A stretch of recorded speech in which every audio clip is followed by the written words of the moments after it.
हाँ भी नमस्कार दोस्तों, आज अपना एक टॉपिक है भारत का राष्ट्रीय आंदोलन। भारत का राष्ट्रीय आंदोलन यानी राष्ट्रीय आंदोलन या राष्ट्रवाद कह दो आप उसको। भारत में राष्ट्रीय आंदोलन की स्टार्टिंग कैसे हुई थी, क्या इसके कारण थे, क्या इसके पीछे रीजन था। तो राष्ट्रीय आंदोलन जो है, राष्ट्रीय यानी भारत को आजाद करवाने के लिए हमने क्या कुछ किया है, क्या क्या आंदोलन हुए हैं, क्या क्या प्रोसेसिंग हुई है। हम देखते हैं कि आज जो हम स्वतंत्र देश में आज रह रहे हैं, तो हमने मतलब कई सालों तक विदेशों की दास्ता कम या अंग्रेजों की दास्ता सहन की, और उसके बाद बहुत लंबा चौड़ा प्रक्रिया चली है, और उसके बाद हम इस गुलामी से मुक्त हो पाए हैं। अंग्रेज हम भारतीयों को आजाद कर पाए हैं। इसके पीछे बहुत से कारण थे। गुलाम होने के पीछे भी हम ही हैं और आजाद होने के पीछे भी हम हैं। ठीक है, तो इसमें क्या हुआ है, स्टार्टिंग करते हैं हम भारतीय राष्ट्रीय आंदोलन के बारे में। तो भारतीय राष्ट्रीय आंदोलन या राष्ट्रवाद का उदय अंग्रेजों के आने के बाद ही हुआ है, क्योंकि हम अंग्रेजों के आने के बाद ही गुलाम बने थे। तो गुलाम हुए, उसके बाद ही आजाद हुए हैं। तो गुलाम कैसे हुए हैं, इसको हम पढ़ते हैं 3 चरणों में। भारतीय राष्ट्रीय आंदोलन को कितने चरणों में पढ़ते हैं, 3 चरणों में। नंबर फर्स्ट चरण, चरण नंबर 1, ये जो टॉपिक है ना राष्ट्रीय आंदोलन का, ये आपका फर्स्ट ग्रेड में भी है, रेट में भी है। बाकी आप राजस्थान पुलिस, एसआई या किसी की भी तैयारी करो हो, या आपका प्रत्येक में ये टॉपिक लागू होता है, प्रत्येक के अंदर आएगा इसमें ये टॉपिक। तो ये फर्स्ट चरण ये स्टार्ट होता है 1885 से और ये समाप्त हो जाता है 1905 के अंदर। तो फर्स्ट चरण का टाइम है 1885 से 1905 का, और इस चरण को हम कह सकते हैं, नाम दे सकते हैं उदारवादी चरण। उदारवादी क्यों, क्योंकि इस चरण में हमने किसी प्रकार का कोई उपद्रव नहीं किया था, किसी प्रकार का कोई शांति से हमने आजादी प्राप्त करने की मांग की थी। ठीक है, तो इस चरण का नाम दिया गया है उदारवादी चरण। दूसरा जो चरण है ये स्टार्ट होता है 1900 सेकंड चरण, ये स्टार्ट होगा अपना 1905 से, और ये जो चरण है ये चलेगा अपना 1919 के अंदर। इस चरण में थोड़े से उग्रवादी विचारधारा के लोग अपने देश को आजाद करवाने की कोशिश करते हैं। इस वजह से इस चरण का जो नाम है वो नाम दिया गया था उग्रवादी चरण। कौन सा चरण है, उग्रवादी चरण। दूसरा चरण हो गया है। तीसरे चरण में हमें आजादी मिली है, चरण नंबर 3। कब से स्टार्ट होगा, तीसरा चरण है। तीसरे चरण की डेट हमें याद रखनी है 1919 से लेकर 1947, 1919 से लेकर 1947। इस चरण में हमारा जो सबसे अहम केंद्र बिंदु रहा है वो रहा है गांधी जी, महात्मा गांधी। इस वजह से इस चरण को बोलते हैं गांधीवादी युग। तो ये 3 चरण हो गए हैं, उदारवादी युग, उग्रवादी युग और गांधीवादी युग। इसमें गांधी, महात्मा गांधी ही केंद्र रहे हैं, इस वजह से इसका नाम दिया गया है गांधीवादी युग। अब देखो इन चरणों के बारे में हम डिटेल से पढ़ेंगे एक एक को। पहले चरण में क्या हुआ था, दूसरे में क्या हुआ है, तीसरे में क्या हुआ है। उससे पहले मैं थोड़ा सा आपको इसका बैक बताता हूं। किसका, 1885 का बैक, थोड़ा सा क्या हुआ था, कैसे हुआ था, क्या उसकी प्रोसेसिंग थी, किस प्रकार अंग्रेज भारत में आए थे। तो स्टार्टिंग करते हम ईस्ट इंडिया कंपनी के नाम से। एक कंपनी है जो भारत में आती है व्यापार करने, अंग्रेजों की एक कंपनी है जो 31 दिसंबर 1600 को भारत में आती है व्यापार करने के लिए। अब व्यापार करना है तो उसे अपने भारत से भी अनुमति लेनी पड़ेगी और अपने खुद के देश से भी अनुमति लेनी पड़ेगी। तो वहां की महारानी थी जिसका नाम आता है एलिजाबेथ प्रथम।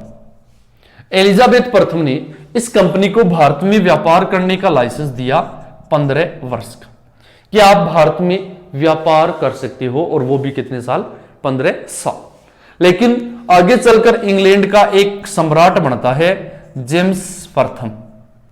कौन है, जेम्स प्रथम। इस जेम्स प्रथम ने इस कंपनी का जो लाइसेंस है, ये लाइसेंस की वैलिडिटी अनिश्चित काल तक, क्या कर दिया, इसको अनिश्चित काल तक बढ़ा दिया। अनिश्चित काल तक इस टाइम को बढ़ा दिया है। इस 15 वर्ष के लाइसेंस को जेम्स प्रथम ने अनलिमिटेड कर दिया है। जब तक कंपनी चाहे तब तक भारत में व्यापार कर सकती है। इसी कंपनी ने व्यापार करना शुरू कर दिया। इसके कर्मचारी भारत में आ गए हैं, तो इन्होंने अपनी बस्तियां बसानी शुरू की और इनकी पहली बस्ती बसी थी मसूलीपट्टनम में, और उस बस्ती को मान्यता दिलवाने आया था 1608 में इस जेम्स प्रथम का राजदूत, जिसका नाम था हॉकिंस। क्या नाम था? हॉकिंस। जेम्स प्रथम का राजदूत है और उस राजदूत का नाम है हॉकिंस। 1608 में अपने देश का, अपने भारत का दिल्ली का बादशाह कौन था? तो दिल्ली का बादशाह था उस टाइम जहांगीर। क्या नाम था? जहांगीर। यह बड़ा था 1605 में और यह रहा था 1627 तक, इसका शासनकाल है। 1605 से लेकर 1627 दिल्ली का बादशाह था जहांगीर। हॉकिंस आया, लेकिन जहांगीर ने भारत में बसने की अनुमति, बस्ती बसाने की अनुमति नहीं दी, और ये हॉकिंस जो है, इस हॉकिंस को यहां पे मान्यता जहांगीर ने नहीं दी। लेकिन जहांगीर ने इस हॉकिंस को 400 की मनसबदारी दी। कितने की? 400 की, जो किसी विदेशी को दी जाने वाली प्रथम मनसबदारी थी। तो ये हॉकिंस आया और वापस चला गया, इनकी बस्ती नहीं बस पाई। फिर अंग्रेजों ने अपनी एक बस्ती बसाई सूरत के अंदर। कहां पे? सूरत गुजरात में है। उस बस्ती को मान्यता दिलवाने के लिए एक इसी जेम्स प्रथम का राजदूत आता है। उस राजदूत का नाम आता है सर टॉमस रो। क्या नाम था? Sir Thomas Roe. यह राजदूत आया है, किसके दरबार में आया है? यह भी उस टाइम आया था, ये 1615 में। कब आया है? 1615 में। कुछ दिन ये जहांगीर के पीछे पीछे घूमता है, जहांगीर इसको नहीं मिलता है, नहीं संपर्क होता है इनका, और फिर जाके जहांगीर की मुलाकात होती है सर टॉमसरो के साथ अपने राजस्थान में अजमेर के मैगजीन दुर्ग में। और उस मैगजीन दुर्ग में इस जहांगीर ने सर टॉमसरो को 10 जनवरी 1616 भारत में बसने की अनुमति देती, और इस प्रकार अंग्रेजों की भारत में बस्ती बसनी शुरू हो जाती है। अब अंग्रेज स्टार्टिंग में तो सिर्फ इनका लक्ष्य था सिर्फ व्यापार, बिजनेस करना, लेकिन क्या होता है, धीरे धीरे इनको पता ही नहीं था भारत में कि भारत का मेन शासक कौन है, या भारत मेन एक ही है, इनके अलग अलग राज्य नहीं है। इस बात को समझते समझते अंग्रेजों को समय लग गया लगभग 150 वर्ष, और फिर वो समझ पाए कि भारत का कोई एक बादशाह नहीं है, बल्कि भारत टुकड़ों में बंटा हुआ है। अगर हम एक राजा पे आक्रमण करते हैं तो उसका पड़ोसी उसकी कभी भी सहायता नहीं करता, और इसी आपसी फूट का अंग्रेजों ने फायदा उठाया और उस फूट को और ज्यादा बढ़ावा दिया, और वो फूट जो है, वो फूट ही इन अंग्रेज अपने भारतीयों को नुकसान करती है। और उन्होंने नीति बना ली थी, फूट डालो राज करो की। तो ये नीति किस प्रकार काम करती है, किस प्रकार ये अंग्रेजों को सहायता देती है, तो इसकी थोड़ी सी स्टार्टिंग देखते हैं हम लोग कि फूट, हमारी फूट का फायदा अंग्रेजों ने कैसे उठाया। स्टार्टिंग की थी अंग्रेजों ने प्लासी के युद्ध से। किससे? प्लासी के युद्ध से। प्लासी पड़ता है बंगाल में, और अंग्रेजों ने बंगाल के नवाब सिराजुद्दौला पर 1757 ईस्वी में क्या कर दिया? आक्रमण कर दिया। और एक युद्ध होता है, युद्ध का नाम आता है प्लासी का युद्ध। कौन सा युद्ध है? प्लासी का युद्ध। इस प्लासी के युद्ध में बंगाल का नवाब था सिराजुद्दौला। क्या नाम आता है? सिराजुद्दौला। बंगाल के नवाब सिराजुद्दौला की इस युद्ध में हो जाती है, प्लासी के युद्ध में, हार। और हार होने के बाद में बंगाल पर अंग्रेजों का क्या हो गया था? अधिकार। बंगाल पर अंग्रेजों का क्या हो गया है? अधिकार। अब अंग्रेज क्या सोचते हैं, इतने दिन तो इन्होंने व्यापार किया है, लेकिन अब इनका राज शुरू हो गया है, तो इनका एक कोई कर्मचारी बनेगा, अधिकारी बनेगा, जो बंगाल का प्रशासन संभालेगा। तो अंग्रेजों ने यहां पे एक चाल चली, बोले सीधा अगर हम राजा बन जाएंगे बंगाल के, तो हमें भारतीय यहां पे व्यापार और भी नहीं करने देंगे और राज भी नहीं करने देंगे। तो अंग्रेजों ने एक तरीका निकाला, और तरीका यह था, इस सिराजुद्दौला का एक रिश्तेदार था मीर कासिम। क्या था? मीर कासिम। अंग्रेजों ने इस मीर कासिम को बना दिया बंगाल का शासक। क्या बना दिया? बंगाल का शासक। यह सिर्फ नाम मात्र का शासक था, लेकिन प्रशासन पूरा किसने संभाल दिया? प्रशासक अंग्रेजों ने खुद ने संभाला, और अंग्रेजों ने प्रशासक के रूप में एक पद बनाया था, उस पद का नाम आता है गवर्नर। क्या नाम आता है? गवर्नर। और पूछा जाता है अंग्रेजों द्वारा बनाया गया या प्रथम भारत का गवर्नर कौन बना था? भारत का प्रथम गवर्नर बना था रॉबर्ट क्लाइव। किसने बनाया है? Robert Clive. यह भारत का पहला गवर्नर बना है। एक ही गवर्नर, गवर्नर जनरल, वाइसराय, ये जो थोड़े से नाम है एक साथ ही बता देता हूं, है तो थोड़ा उलझाट का काम, लेकिन एक बार समझ में आ जाएगी, हमेशा दिक्कत नहीं रहेगी। तो ये भारत का क्या बना है? पहला, बंगाल का क्या बना है? पहला गवर्नर बना है। अब अंग्रेजों ने धीरे धीरे राज शुरू कर दिया है। वेदरा का युद्ध हुआ है, बांडी का युद्ध हुआ है, फ्रांसीसियों को हरा दिया है, डचों को हरा दिया है, पुर्तगालियों को इन्होंने सीमित कर दिया है। 1761 के पानीपत की लड़ाई में भी अंग्रेजों को अप्रत्यक्ष फायदा हुआ था। उसके अलावा अंग्रेजों की एक कहानी आती है, 1761 की बात है। इंग्लैंड का एक राजकुमार था जिसका नाम आता है चार्ल्स सेकंड। इंग्लैंड का ये राजकुमार है। और एक पुर्तगाल की राजकुमारी थी जिसका नाम आता है कैथरीन। चार्ल्स सेकंड इंग्लैंड का है और कैथरीन है पुर्तगाल की। इन दोनों की होती है शादी हो गई है।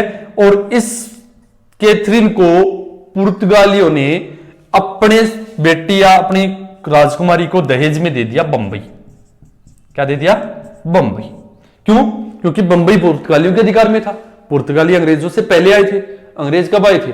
1600 में आए थे, लेकिन पुर्तगाली 1498 में आ गए थे। वास्को डी गामा पढ़ते हैं ना, मैं भारत में आने वाली प्रथम विदेशी, समुद्री मार्ग से आने वाली प्रथम विदेशी जाति वास्को डी गामा आया था, पुर्तगाली जाति थी। और सबसे लास्ट में जाने वाली भी जाति कौन है? पुर्तगाली है। पुर्तगाली आए थे 1498 में, गए थे 1961 में।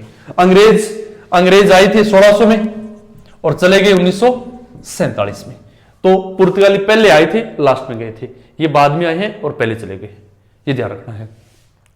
तो चार्ल्स सेकंड की शादी होती है कैथरीन के साथ। कैथरीन को मिल गया बंबई दहेज में और ये आ गया इंग्लैंड के चार्ल्स सेकंड के पास। अब इस चार्ल्स सेकंड ये क्या करेगा? इसने 10 पौंड वार्षिक किराए में बंबई दे दिया अंग्रेजों को। बंबई दे दिया है अंग्रेजों को, और ये बंबई भी अंग्रेजों के पास आ गए हैं। इस प्रकार धीरे धीरे अंग्रेजों का प्रभाव बढ़ता जा रहा है। और बाद में इन्हीं अंग्रेजों की कंपनी, ईस्ट इंडिया कंपनी से वहां से फरमान आया कि जो बंगाल का गवर्नर है उस गवर्नर को बना दिया जाए गवर्नर जनरल। क्या बना दिया जाए? Governor general. बंगाल के गवर्नर को बना दिया जाए गवर्नर जनरल। और उस टाइम बंगाल का गवर्नर था वॉरेन हेस्टिंग्स। कौन था? Warren Hastings. और उसे बना दिया गया है अब गवर्नर जनरल। अब क्वेश्चन ये आता है कि भारत का प्रथम गवर्नर जनरल कौन बना था? तो प्रथम गवर्नर जनरल बना था वॉरेन हेस्टिंग्स।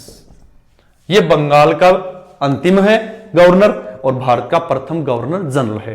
भारत का प्रथम गवर्नर या बंगाल का प्रथम गवर्नर रॉबर्ट क्लाइव, प्रथम गवर्नर जनरल वॉरेन हेस्टिंग्स। कौन है? Warren Hastings. इस प्रकार ये गवर्नर जनरल बन गए हैं। अब अलग अलग प्रकार के गवर्नर जनरल आते हैं। उन्होंने अपने अपने तरीकों से भारत को विलय करने की, भारत को हड़पने की सोची। किसी ने राजनीति के माध्यम से, किसी ने धोखाधड़ी से, किसी ने युद्ध करके अलग अलग गवर्नर जनरल आए थे। उन्हीं में एक गवर्नर जनरल आता है। उन्हीं में एक गवर्नर जनरल आता है। उस गवर्नर जनरल का नाम आता है लॉर्ड वेलेजली। कौन आता है? Lord Wellesley. यह आता है गवर्नर जनरल बनकर 1798 ईस्वी में। ये लो, इसने एक नया तरीका अपनाया राज्य हड़पने का। इन्होंने एक प्रथा शुरू की। उस प्रथा का नाम था सहायक संधि प्रथा। कौन सी प्रथा? सहायक संधि प्रथा। क्वेश्चन पूछा जाता है कि भारत में सहायक संधि प्रथा का जनक कौन है? Lord Wellesley. यानी कहने का मतलब है भारत की रियासतों के जो राजा थे उन राजाओं को अप्रत्यक्ष रूप से अपने अधीन करना। जनता अधीन नहीं हुई है, बल्कि राजा गुलाम अधीन हो गया है अंग्रेजों की। और इस प्रकार सहायक संधि में, भारत में सहायक संधि करने वाली प्रथम रियासत 1798 में नाम आता है हैदराबाद। और हैदराबाद का शासक था निजाम अली। इसने सर्वप्रथम भारत में सहायक संधि को प्रारंभ किया या सहायक संधि को स्वीकार किया था। यही बात राजस्थान में आ जाते, तो राजस्थान में पूछे तो सहायक संधि स्वरूप सबसे पहले करी थी करौली ने, और उसके बाद पूर्ण शर्तों के साथ की थी कोटा ने। और इस प्रकार ये धीरे धीरे पूरे भारत को अंग्रेजों ने सहायक संधि के माध्यम से अपने अधीन कर लिया। अब अधीन कर लिया तो ये गवर्नर जनरल का पद भी थोड़ा विस्तारित होगा, और इस प्रकार हम पढ़ते हैं संपूर्ण भारत का प्रथम गवर्नर जनरल। संपूर्ण भारत का प्रथम गवर्नर जनरल। क्वेश्चन अलग अलग तरीके के आएंगे, ध्यान रखना है। भारत का प्रथम गवर्नर अभी बताया मैंने रॉबर्ट क्लाइव। भारत का प्रथम गवर्नर जनरल अभी बताया मैंने वॉरेन हेस्टिंग्स। इसका टाइम आता है 1774 ईस्वी। कब बना था ये? 1774 ईस्वी। पूछा जाता है संपूर्ण यानी सहायक संधि होने के बाद संपूर्ण भारत का प्रथम गवर्नर जनरल कौन बना है, तो उसमें नाम आता है लॉर्ड विलियम बेंटिंग। कौन बना है? Lord William Bentinck. और ये कब बना था? 1833 को। कब बना है? 1833 को। तो संपूर्ण भारत का प्रथम governor general Lord William Bentinck बना है। ठीक है, ये ध्यान रखना है। अब देखो आगे, अब अंतिम है तो कोई प्रथम है तो कोई ना कोई अंतिम भी होगा। तो अंतिम कब बना है और कौन बना है? तो अंतिम की देखो क्या स्टोरी है इसकी। अब क्या होता है, आगे चलकर भारत में एक इतिहास प्रसिद्ध क्रांति होती है जिसे बोलते हैं 1857 की क्रांति। इस क्रांति इतनी बड़ी क्रांति थी कि इसकी गूंज लंदन इंग्लैंड तक पहुंच गई थी, और उस अंग्रेजी सरकार ने कंपनी से कहा कि हमने आपको वहां पे व्यापार करने भेजा है और आप वहां की जनता को क्या कर रहे हो? परेशान कर रहे हो। और इस वजह से कंपनी 57 की क्रांति के बाद में वहां इंग्लैंड सरकार, महारानी थी उस टाइम विक्टोरिया, और उस विक्टोरिया ने एक लेटर लिखे भेजा, घोषणा लिखे भेजी। उसमें लिखा कि कंपनी का लाइसेंस क्या किया जाता है? रद्द किया जाता है। कंपनी के अधिकार भारत से क्या किए जाते हैं? समाप्त। अब कल को क्वेश्चन ये कर लिया कि भारत से ईस्ट इंडिया कंपनी कब समाप्त हुई? तो 1858। ये मत सोचना 1947 को, 1858। इसके बाद में भारत पे राज शुरू हो जाता है ब्रिटिश क्राउन का, ब्रिटिश क्राउन यानी ब्रिटिश संसद का। और जब 1857 की क्रांति हुई थी तो उस टाइम भारत का गवर्नर जनरल कौन था? Lord Canning. कौन थे? Lord Canning. अब कंपनी खत्म होगी तो उसका गवर्नर जनरल भी खत्म होगा, यह पद भी खत्म हो गया है। और यह पूछा जाता है कि भारत का अंतिम गवर्नर जनरल कौन बना था? तो भारत का अंतिम गवर्नर जनरल का नाम आता है लॉर्ड कैनिंग। अब ब्रिटिश क्राउन ने कह दिया कि भी लॉर्ड कैनिंग से कि आपने को कंपनी छोड़ दिया है, लेकिन आप हमारे लिए काम करो। इतने दिन तो आपको तनख्वाह दे रही थी कंपनी, लेकिन अब तनख्वाह कौन देगा आपको? हम देंगे। लॉर्ड कैनिंग बोले ठीक है भाई, मुझे तो काम करना है, आपके यहां कर लेंगे। और कंपनी ने गवर्नर जनरल पद तो खत्म कर दिया है, लेकिन कंपनी ने एक नया पद शुरू, कंपनी नहीं, ब्रिटिश क्राउन ने एक नया पद शुरू किया है, और वो पद कौन सा है? वाइस राय का। और इस प्रकार क्वेश्चन आता है, भारत का पहला वाइस राय लॉर्ड कैनिंग कौन बना था? Lord Canning. कब? अंतिम भी 1858 में है, विक्टोरिया घोषणा में आया था ये, और प्रथम वाइसराय भी कब है? 1858 है, विक्टोरिया घोषणा में आया था। तो ये इस प्रकार की स्टोरी बनती है। अब प्रथम वाइसराय ये हो गए, प्रथम वाइसराय ये याद रखना है, भारत का प्रथम वाइसराय बन गया। अब प्रथम वाइसराय पूछे तो याद रखना है लॉर्ड कैनिंग को। ठीक है, अब देखो प्रथम बन गया है तो कोई ना कोई अंतिम भी होगा। अंतिम वाइसराय, अंतिम वाइसराय। तो अंतिम वाइसराय जब देश आजाद हो गया था, अंग्रेजों का राज ही चला गया था, ब्रिटिश क्राउन ही खत्म हो गई थी, उसके बाद में भारत में जो अंतिम वाइसराय था उसका नाम था लॉर्ड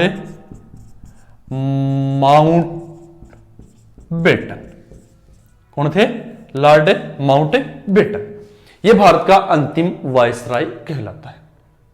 क्यों? क्योंकि ये 1947 में खत्म हो गया था पद, क्योंकि अंग्रेजों ने भारत को आजाद कर दिया, तो उनको वायसराय का पद भी आजाद कर दिया और माउंटबेटन की नौकरी चली गई। फिर भारत वालों ने कहा कभी आपकी नौकरी चली गई है, हमें देश चलाना नहीं आता है और आप हमें देश चलाने में सहयोग करो। यह बात कही लॉर्ड माउंटबेटन से, सहयोग करो, जो तनख्वाह आपको ब्रिटिश क्राउन दे रही थी वो तनख्वाह आपको हम दे देंगे। इसने कहा ठीक है भाई, काम करना है हमें तो। और ये माउंटबेटन जो है ये स्वतंत्र भारत का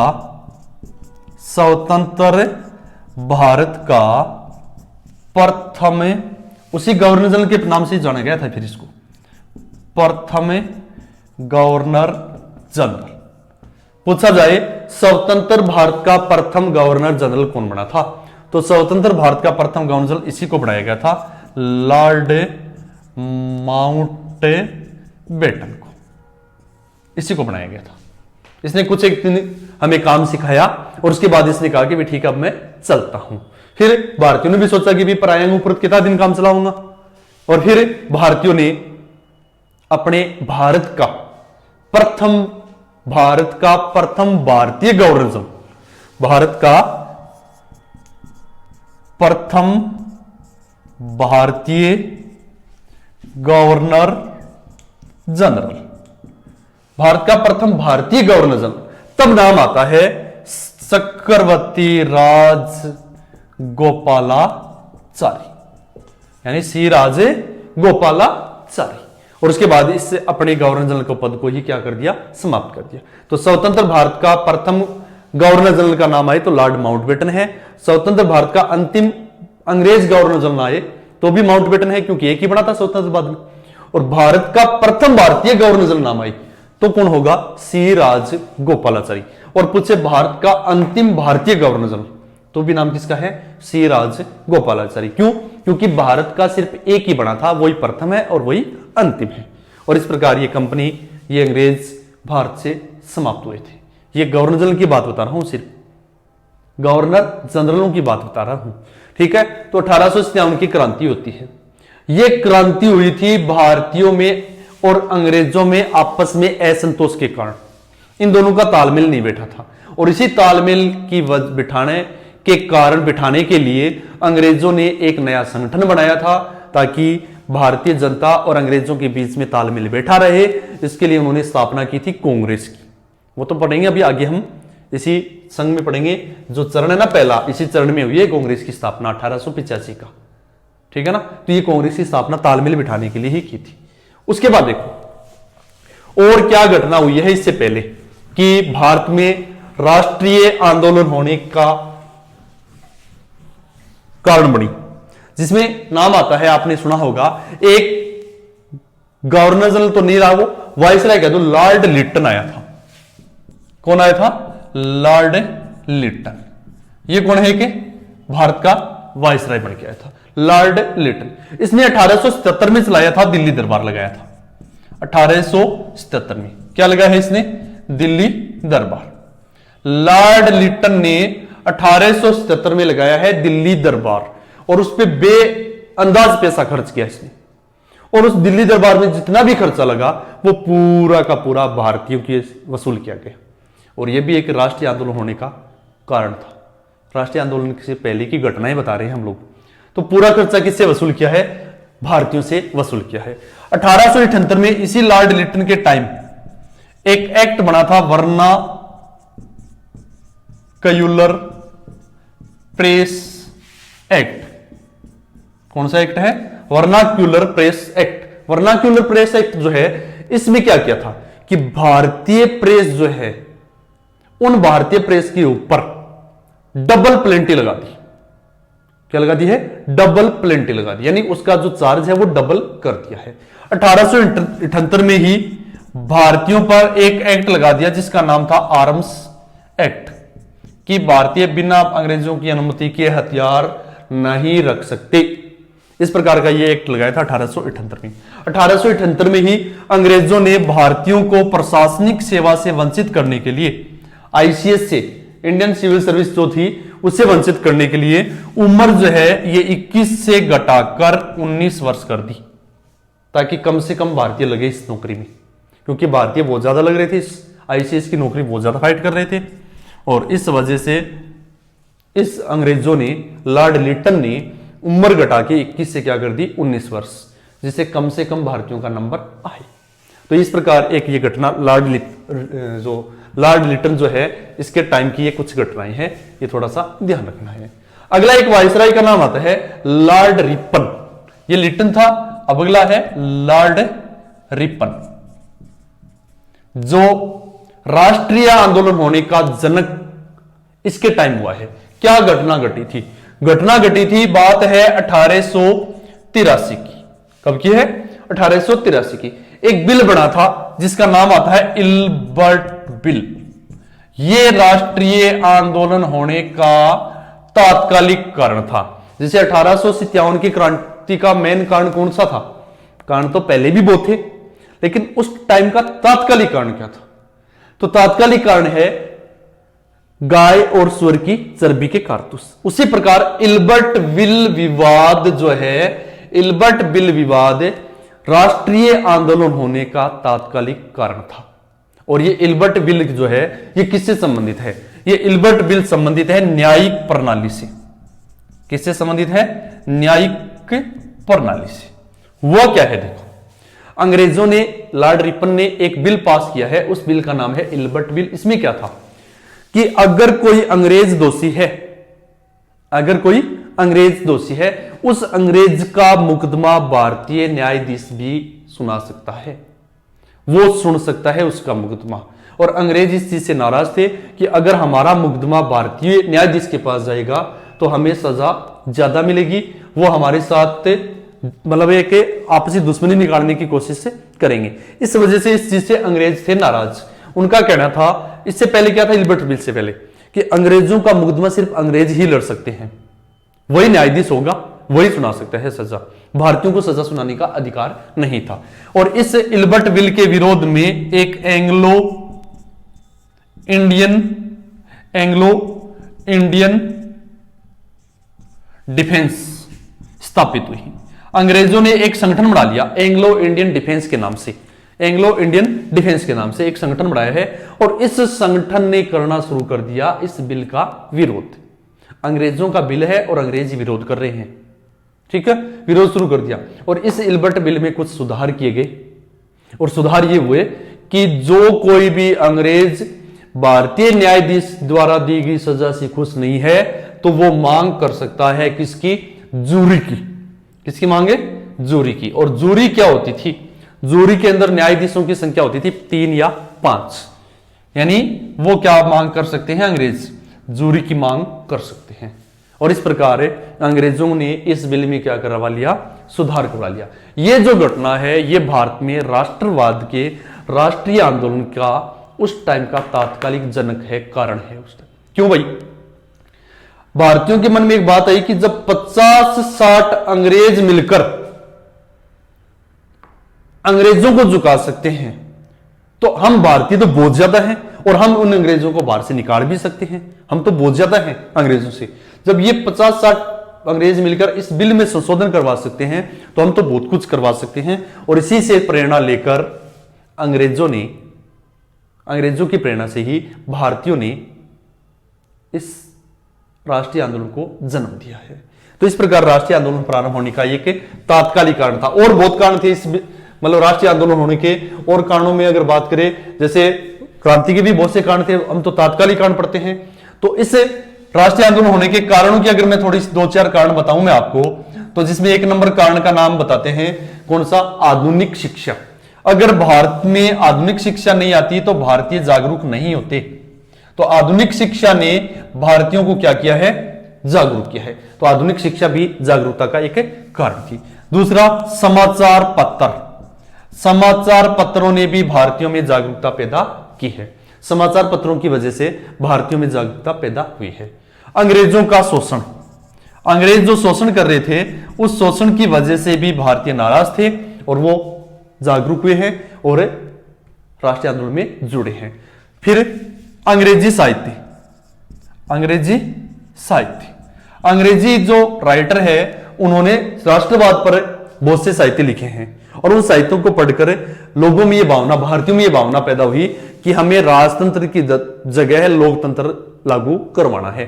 तो यह भी एक कारण था।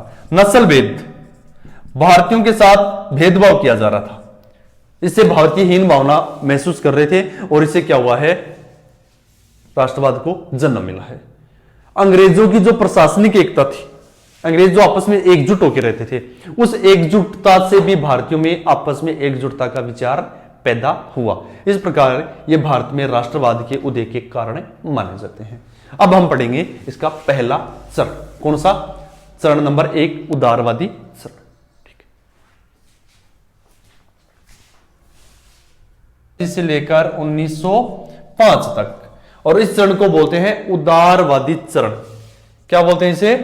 उदारवादी चरण। यानी इस चरण के जो नेता थे वो शांति प्रिय थे, अनुनय विनय के द्वारा अंग्रेजों के मतलब साथ संपर्क में थे वो, तो अनुनय विनय के द्वारा ही वो अपने देश को आजाद करवाने की सोच रहे थे। लेकिन बाद का जो चरण है 1905 का, वो चरण हो जाता है उग्रवादी। क्यों भाई? क्योंकि उसमें उग्रवादी विचारधारा के लोग आ गए थे, जिसमें लाल पाल बाल का मेन नाम है, बाल गंगाधर जो तिलक है, उन्होंने इस चरण को उग्रवादी बनाया, जो दूसरा चरण है आगे। तो इस चरण में उदारवादिता कैसे आई है, किस प्रकार इसका सिस्टम है? मैंने बताया थी 1857 की क्रांति हुई थी, अंग्रेजों का भारतीयों के साथ तालमेल बिगड़ गया, और उसके बाद विक्टोरिया घोषणा आई है, और विक्टोरिया घोषणा में कंपनी का लाइसेंस रद्द हो गया है। अब देखो, अंग्रेजी सरकार ने सोचा कि जो घटना 1857 की क्रांति में हुई है वैसी घटना दोबारा न हो जाए, वैसी घटना दोबारा न हो जाए। तो इसलिए एक रिटायर अधिकारी था अंग्रेजों का, रिटायर, जिसका नाम था A.O. ह्यूम, उसने एक नया तरीका अपना दिया, और वो तरीका था कांग्रेस। क्या था? कांग्रेस। एक नया तरीका निकाला है, और उस तरीका का नाम क्या है? कांग्रेस। ये कांग्रेस क्या है भाई? कांग्रेस वैसे तो इसका शाब्दिक अर्थ होता है जनता का समूह है, जनता का समूह है। आज कांग्रेस एक अपने भारत की पार्टी बन चुकी है, लेकिन उस टाइम अंग्रेजों द्वारा स्थापित एक क्या था? ये संगठन था। क्या था? एक संगठन था। क्यों भाई, क्यों स्थापना की है? ये स्थापना का श्रेय दिया जाता है A.O. ह्यूम को। इसका नाम है पूरा Allan Octavian Hume, Allan Octavian Hume. इस ह्यूम ने इसको स्थापित किया है। ये अंग्रेजों का एक रिटायरमेंट अधिकारी था। बाकी इसको लॉर्ड डफरिन के दिमाग की उपज भी कहते हैं कांग्रेस को, लॉर्ड डफरिन के दिमाग की उपज, लॉर्ड डफरिन के दिमाग की उपज भी कहा जाता है कांग्रेस को। अब इसकी स्थापना अंग्रेजों ने अपनी सुरक्षा के लिए की है। सुरक्षा कैसे? जैसे एक तो है भारत की जनता, क्या है? जनता। और भारतीय जनता पर राज कौन कर रहे हैं? अंग्रेज। कौन कर रहे हैं? अंग्रेज। अब अंग्रेजों की कोई स्कीम आएगी तो वो अंग्रेज किसको बताएंगे? भारतीयों को। लेकिन भारतीय उस स्कीम को समझ नहीं पाएंगे, क्योंकि बहुत से काम अंग्रेजों ने ऐसे भी किए हैं। अब आप ये मत मानना कि अंग्रेज भारत में गलत थे, उन्होंने गलत काम किए हैं। सभी गलत काम भी नहीं किए हैं, उन्होंने कुछ ढंग के काम भी किए हैं। जैसे 1829 में अंग्रेजों ने सती प्रथा को बंद किया था, लेकिन भारतीय जनता के मन में क्या बात आई कि अंग्रेज अपने धर्म के साथ खिलवाड़ कर रहे हैं। बाकी काम तो इन्होंने ढंग का किया था। जैसे 1856 में विधवा पुनर्विवाह को मान्यता दी थी। ब्रह्म मैरिजेज एक्ट के अंदर लड़की की उम्र और लड़के की उम्र ज्यादा की थी। सती प्रथा को बंद कर दिया है, विधवा विवाह को बढ़ावा दिया है। ऐसी समाधि प्रथा, ऐसी बहुत सी कुप्रथाएं मिटाने की कोशिश की। लेकिन भारतीयों के मन में क्या आया कि अंग्रेज अपने हिंदू धर्म के साथ खिलवाड़ कर रहे हैं, और वो उन अंग्रेजों की बातें नहीं समझ पाए।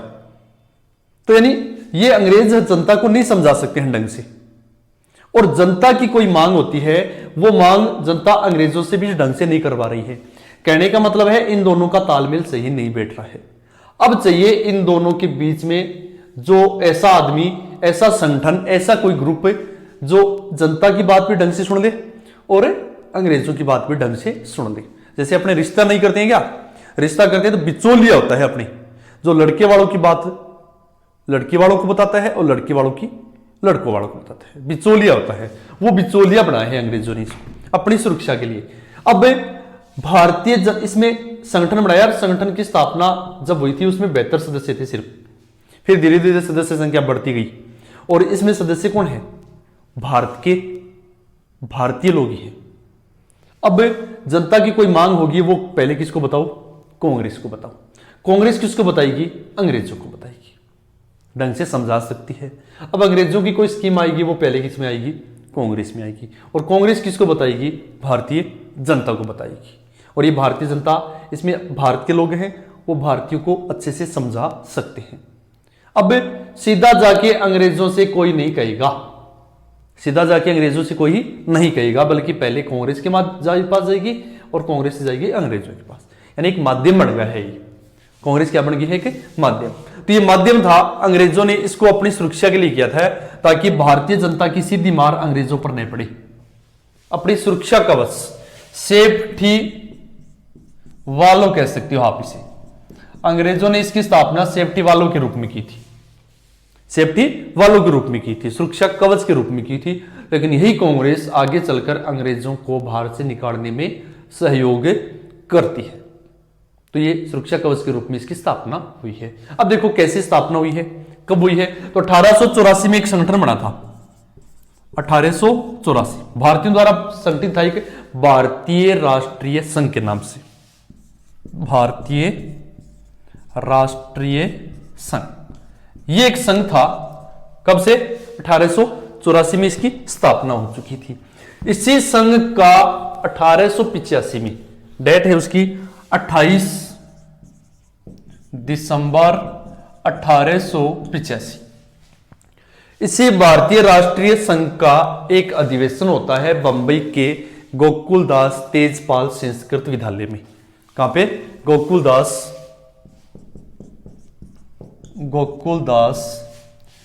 तेजपाल संस्कृत महाविद्यालय। कहां है ये? बंबई में है। गोकुलदास तेजपाल संस्कृत महाविद्यालय में 28 दिसंबर 1885 को इस भारतीय राष्ट्रीय संघ का होता है अधिवेशन। और उस अधिवेशन की बनाया, उस अधिवेशन में ए.ओ. ह्यूम ने इस कांग्रेस नामक संगठन की स्थापना की। और यह कांग्रेस डफरिन के दिमाग की उपज कहलाती है। दादा भाई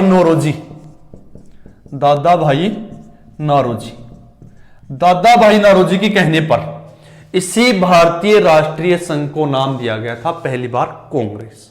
क्या नाम दिया गया था? दादा भाई नौरोजी के कहने पर इसी भारतीय राष्ट्रीय संघ को नाम दिया गया था कांग्रेस। और इससे प्रथम अधिवेशन में कांग्रेस के सदस्य थे 72। कितने सदस्य जुड़े हैं? 72 सदस्य हैं कांग्रेस की। इसका एक अध्यक्ष भी बनाया गया था, व्योमेश चंद्र बनर्जी को। किसको बनाया गया है? व्योमेश चंद्र बनर्जी को क्या बनाया गया है? इसका अध्यक्ष बनाया गया है।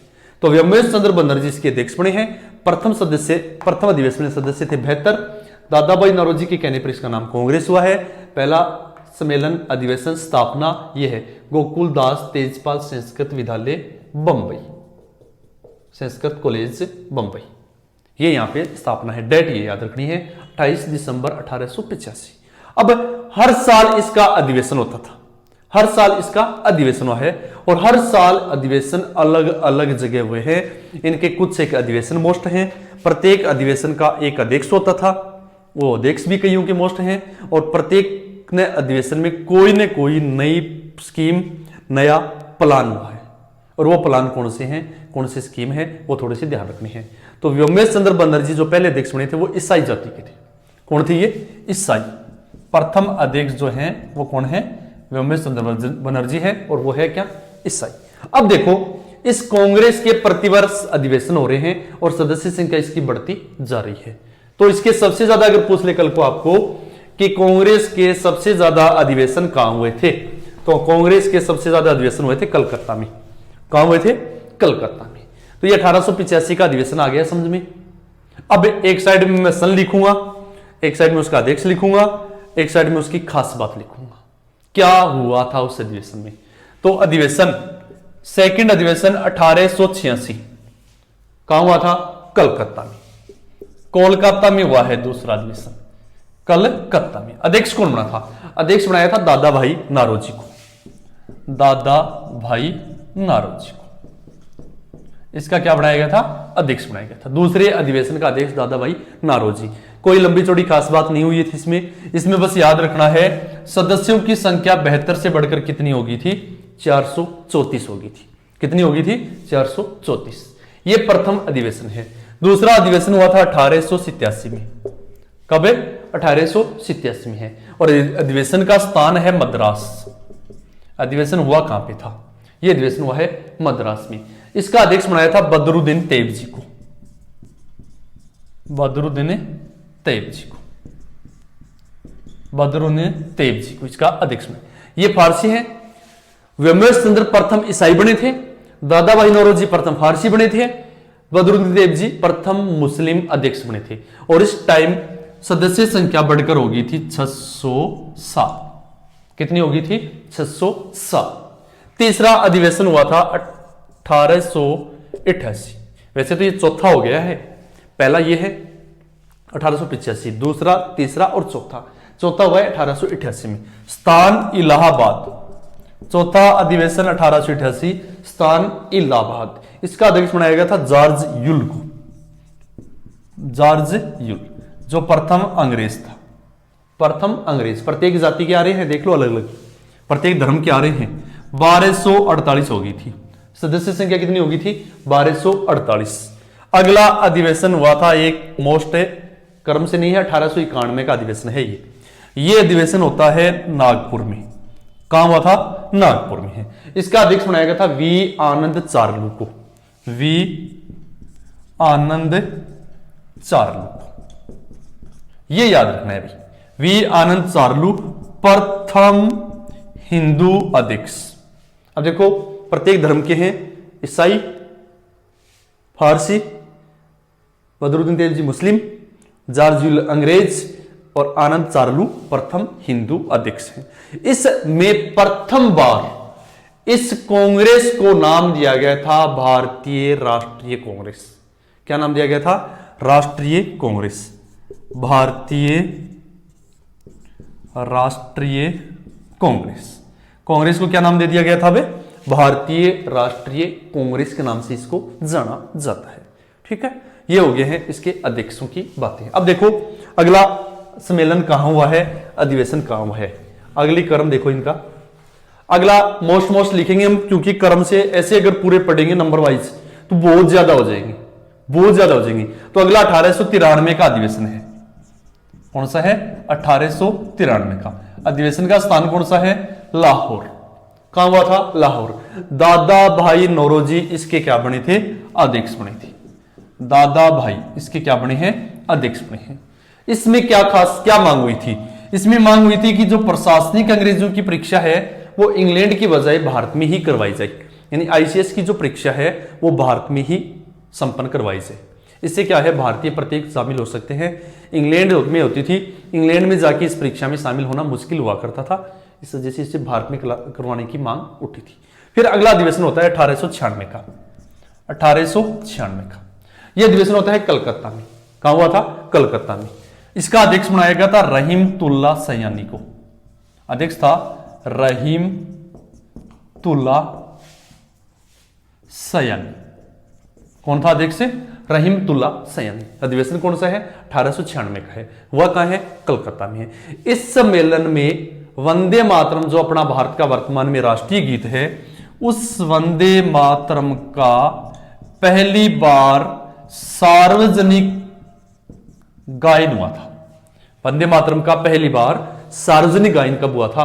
1896 के कलकत्ता अधिवेशन में, जिसका अध्यक्ष बनाया गया था रहीमतुल्ला सयानी को। फिर अगला अधिवेशन होता है 1905 का, 1905 का। यह अधिवेशन होता है बनारस में। कहां हुआ था? बनारस में।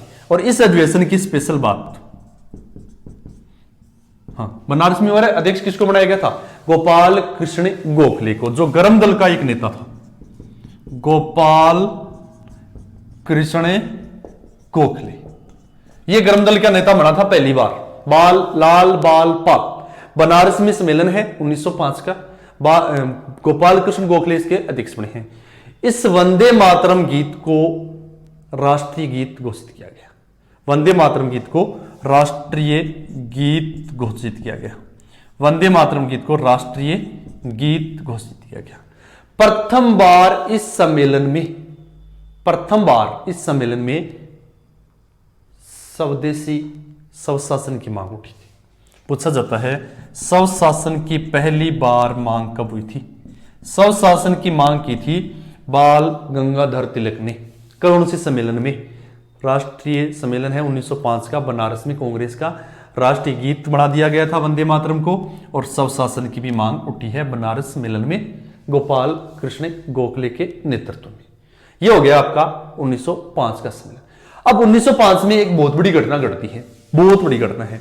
जब धीरे धीरे राष्ट्रवाद का उदय हो रहा है, अंग्रेजों के पसीने छूटने शुरू हो गए हैं, और अंग्रेजों के मन में एक बात आई कि इस प्रकार तो भारतीय अपने देश को आजाद करवा लेंगे या हमें परेशान करेंगे, और इसी राष्ट्रवाद को समाप्त करने के लिए एक भारत का वायसराय, जिसका नाम आपने सुना है, प्रसिद्ध नाम आता है उनका, लॉर्ड कर्जन। कौन था? Lord Curzon. इसने एक नया तरीका अपना लिया भाई, लॉर्ड कर्जन। इसने एक तरीका अपनाया है कि इस प्रकार तो भारत में आजादी आ जाएगी, राष्ट्रवाद पैदा हो जाएगा, और राष्ट्रवाद को दबाने हेतु लॉर्ड कर्जन ने बंगाल का, क्योंकि राष्ट्रवाद का सबसे ज्यादा प्रभाव कहां था? बंगाल में था। राष्ट्रीय भावना सबसे ज्यादा जागृत कहां हुई थी? बंगाल में हुई थी। और उसी बंगाल की राष्ट्रवादी भावना को दबाने के लिए 1905 में कर्जन ने कर दिया बंगाल का विभाजन। और यह विभाजन जो है, यह विभाजन बंगाल को दो भागों में बांट देता है, जिससे राष्ट्रवाद जो है वो खत्म होने का एक जरिया बढ़ गया था। लेकिन यह बंगाल विभाजन कर्जन का बहुत महंगा पड़ गया, और राष्ट्रवाद को दबाने की बजाय राष्ट्रवाद और ज्यादा सक्रिय हो गया। यानी कोशिश तो इसने ये की थी कि राष्ट्रवाद समाप्त हो जाएगा। बंगाल के दो भाग किए थे इसने, जिसमें एक था पूर्वी बंगाल। कौन सा बंगाल? पूर्वी बंगाल। पूर्वी बंगाल में मुस्लिम बाहुल्य क्षेत्र था, जिसमें बांग्लादेश आता है, और ढाका इसकी राजधानी थी। मुस्लिमों को अलग बांट दिया भी, आप पूर्वी बंगाल में रहे हुए, और ढाका आपकी क्या होगी? राजधानी। यानी बांग्लादेश का क्षेत्र क्या होगा? पूर्वी बंगाल में होगा। एक बना दिया पश्चिमी बंगाल। कौन सा बंगाल? पश्चिमी बंगाल। यह छोड़ दिया हिंदुओं के लिए कि हिंदू जो है वो रहेंगे पश्चिमी बंगाल में, जिसमें उड़ीसा, बंगाल ये क्षेत्र था, और जिसका केंद्र बिंदु बनाया था कलकत्ता को। राजधानी किसको बनाई थी? कलकत्ता को। ये लो भाई, दो भागों में बांट दिया। और ये बंगाल विभाजन जो है ये लागू हुआ था 16 अक्टूबर 1905 को। कब लागू हुआ? 16 अक्टूबर 1905 को। और ये 16 अक्टूबर का दिन जो है रविंद्रनाथ टैगोर ने शोक दिवस के रूप में मनाने की बात कही, और ये शोक दिवस के रूप में मनाया गया। किसके कहने पर? रविंद्रनाथ टैगोर के। शोक दिवस कब मनाया? 16 अक्टूबर को। बंगाल का विभाजन हुआ किसके कहने पर? रविंद्रनाथ टैगोर के कहने पर। किसके कहने पर? रविंद्रनाथ टैगोर के कहने पर। और उसी बंगाल विभाजन पर रविंद्रनाथ टैगोर ने एक गीत लिखा है, अमार बंगाल, अमार सोनार बंगाल, अमार सोनार बंगाल, बंगला, अमार सोनार बंगला गीत लिखा है, अमार सोनार बंगला।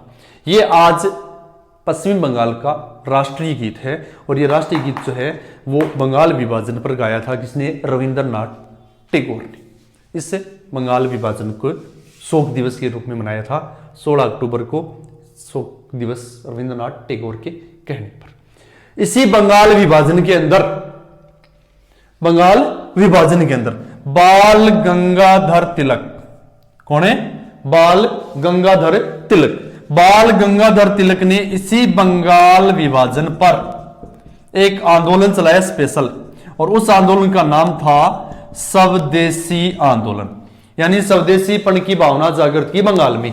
और यह स्वदेशी आंदोलन इतना प्रभावी हुआ, अलग अलग मद्रास, कलकत्ता, ये उड़ीसा, अलग अलग क्षेत्र में ये बंगाल का जो विभाजन हुआ था उसके विरोध में, जो उसके भारतीयों को में जागृति लाने के लिए जो स्वदेशी आंदोलन चलाया था, उसका मेन कर्ता धर्ता कौन था? बाल गंगाधर तिलक। बाकी भारत में अगर बात करते हैं हम लोग कि स्वदेशी शब्द का सबसे पहले प्रयोग किसने किया था, तो स्वदेशी शब्द का सबसे पहले प्रयोग किया था स्वामी दयानंद सरस्वती ने। किसने? स्वामी दयानंद सरस्वती। इसने कहा था स्वदेश, स्वभाषा, स्वलिपि, स्व खान पान, यानी इस प्रकार स्व शब्द का सबसे पहले, अपना, स्व का मतलब अपना शब्द का सबसे पहले प्रयोग किसने किया था? स्वामी दयानंद सरस्वती। उसने उनका कथन भी था कि बुरे से बुरे स्वदेशी राज्य अच्छे से अच्छे विदेशी राज्य की बजाय अच्छा है। कि एक जगह तो पड़े अपने गने बुरो बुरो विदेशी राज्य, सॉरी स्वदेशी राज्य, और एक है एक साइड में अच्छो अच्छो विदेशी राज्य। अगर चुनना हो हमें तो हमें चुनना चाहिए स्वदेशी राज्य, चाहे वो कितना ही बुरा क्यों। ठीक है ना। तो ये दयानंद सरस्वती ने सबसे पहले स्वदेशी शब्द का प्रयोग किया था। और इसी बंगाल विभाजन में ढाका का एक नवाब था सलीमुल्लाह खां। ढाका का नवाब, कहां का नवाब? ढाका का। नाम था उसका सलीमुल्लाह खां। सलीमुल्लाह खां कौन है? ये ढाका का नवाब है। सलीमुल्लाह खां जो है ये ढाका का नवाब है। इस ढाका के नवाब सलीमुल्लाह खां ने इस आंदोलन को सांप्रदायिकता का रूप दिया, हिंदू मुसलमानों को लड़ाने की कोशिश की थी, और यह बंगाल विभाजन सांप्रदायिक विभाजन बन गया था सलीमुल्लाह खां की वजह से। लेकिन ये ज्यादा कोई प्रभावी नहीं हुआ था और लॉर्ड कर्जन को ये बंगाल विभाजन पड़ गया महंगा। ठीक है।